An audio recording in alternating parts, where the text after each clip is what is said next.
نماز جنازہ کے اندر 4 تکبیرات ہوتی ہیں۔ پہلی تکبیر جب کہی جائے، اور نماز جنازہ کی عموماً جو نیت کی جاتی ہے، نیت کرنا بھی ضروری نہیں ہے۔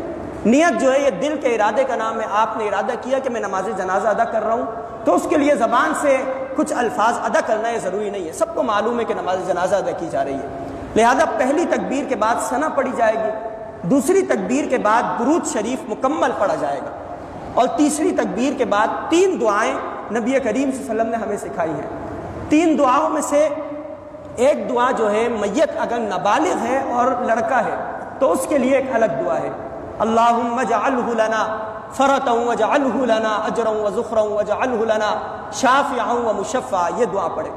اگر میت جو ہے نابالغہ لڑکی ہے تو اس کے لیے اللہم اجعلہا لنا، یعنی پہلی دعا میں اللہم اجعلہ لنا ہے، دوسری میں اللہم اجعلہا لنا فرطا واجعلہا لنا اجرا وذخرا واجعلہا لنا شافعا ومشفعا، یہ دعا ہے۔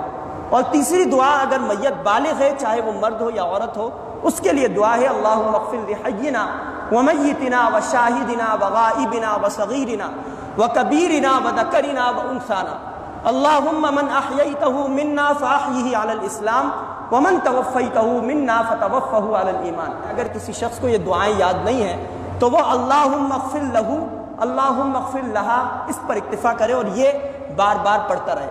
لیکن یہ عمل مناسب نہیں ہے کہ اگر کسی شخص کو دعائے مغفرت یاد نہیں ہے، جنازے کی دعا یاد نہیں ہے، تو وہ اللہم اغفر لہ یا اللہم اغفر لہا پڑھ کر جو ہے جنازہ پورا کرے، بلکہ یہ دعا یاد کرنا یہ انتہائی ضروری ہے۔ اور پھر چوتھی تکبیر کہی جائے گی، اور چوتھی تکبیر کے بعد امام جو ہے وہ سلام پھیر لیں گے۔